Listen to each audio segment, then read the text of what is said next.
Hi, Sam. Thank you so much for joining us today. We're really excited to have you with us. We're really wanting to learn more about you and your role. So how about we start there? Could you just tell us a little bit about yourself, your role, and your connection to family daycare as well? Thanks, Nicky. Currently, I work as an authorised officer for the New South Wales Department of Education in the Early Childhood Directorate, which is also often referred to as the New South Wales Regulatory Authority. So, as an authorised officer, I've been part of family daycare monitoring and compliance visits and family daycare assessment and rating visits over a number of years. But prior to working at the department, I've worked in the sector in various capacities for the last 25 years, including working as a child development officer, or now called coordinator, with a family daycare service, as well as being a parent whose children attended family daycare services. So to me, family daycare is such an important part of our sector, especially in regional and remote areas. But more than that, often family daycare is an extension of a child's home and family. I love that, Sam. I love that you're such a strong advocate for family daycare, and how lucky we are that we have you as an authorised officer with your strong advocacy and also your family daycare knowledge. That's great.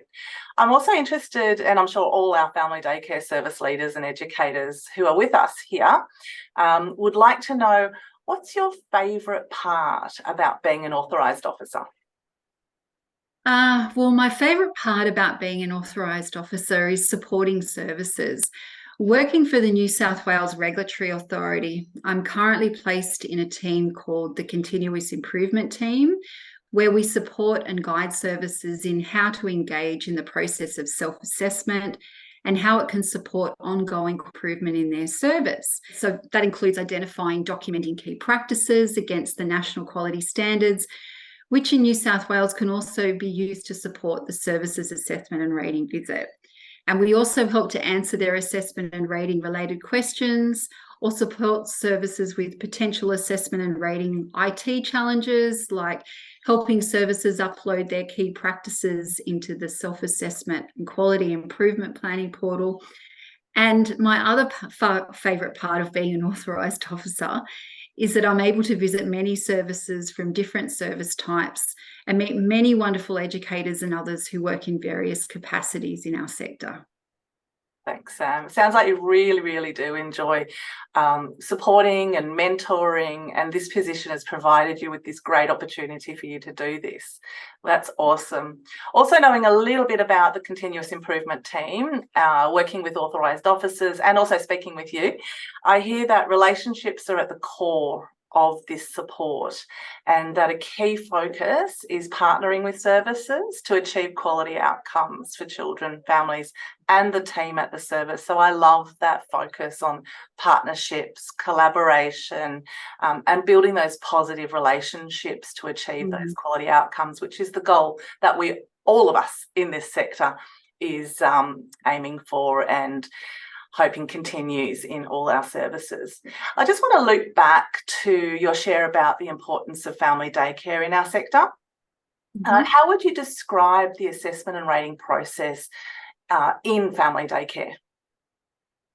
So before an assessment and rating visit occurs in family daycare services in New South Wales, the authorised officer calls the delegated person. It could be the nominated supervisor, the approved provider, to confirm that the service has an assessment and rating visit coming up. Then during the phone call, the authorised officer offers the approved provider or the nominated supervisor, coordinators and educators an opportunity for a pre-visit Zoom meeting. And so this meeting is conducted at a time that suits the approved provider, nominated supervisor, coordinators, educators, and the authorised officer.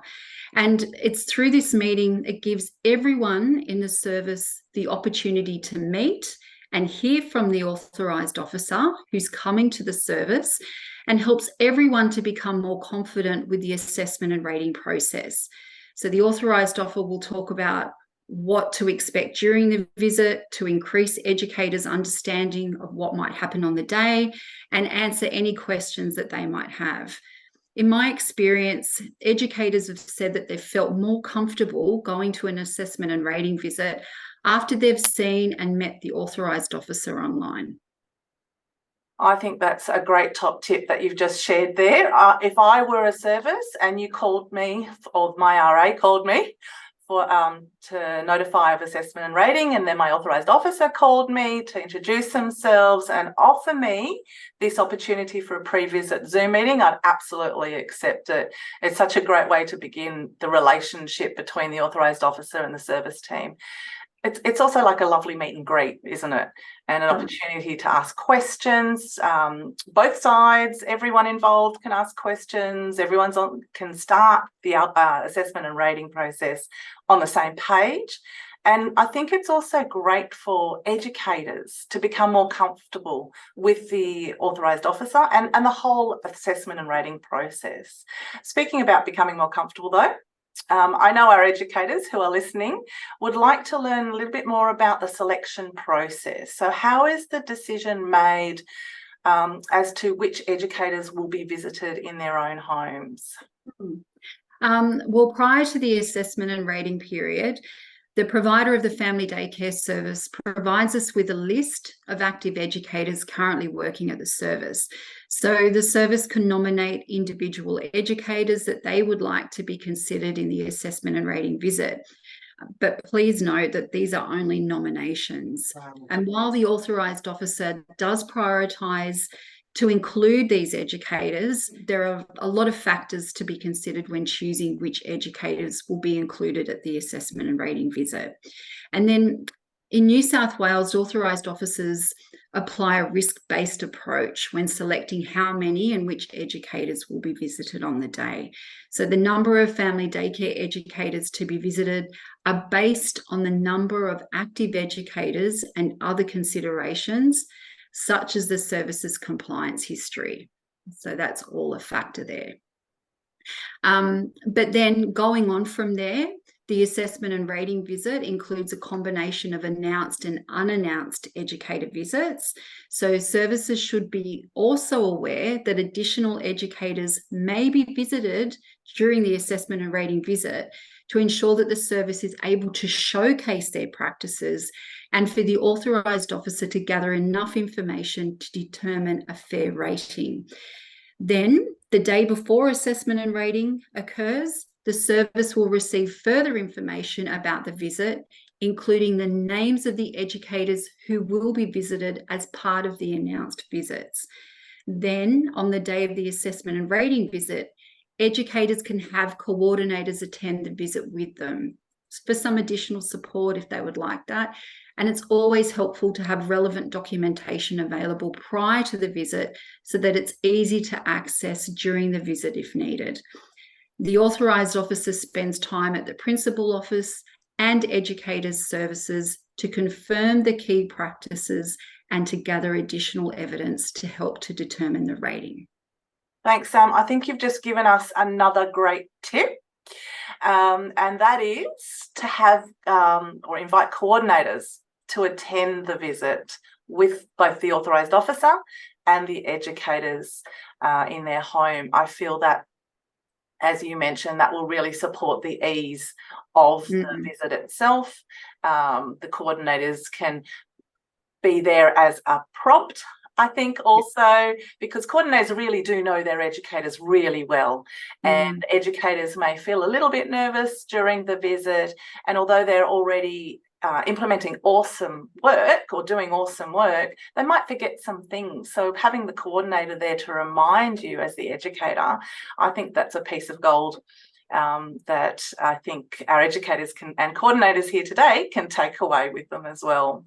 So a few golden nuggets that are being dropped here today. So thank you very much. And given you've been in the role for a number of years and also have worked in family daycare, I'm sure you've seen some great examples of quality delivery, quality service delivery in family daycare. Can you share some of these? Okay. Well, examples of quality practice can vary depending on the service and the service context. But what may be great for great practice for one service may not necessarily fit with the children, families, and educators at another. But 3 examples of good practice I've seen include, firstly, coordinators regularly visiting all educators face-to-face, and not just through Zoom or only visiting new educators regularly, but visiting all educators no matter their level of experience, and that they're all allocated the same amount of time.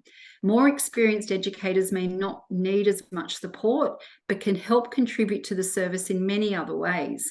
They may be given opportunities to share their knowledge and experience with newer educators, specifically in their areas of strengths or their interests.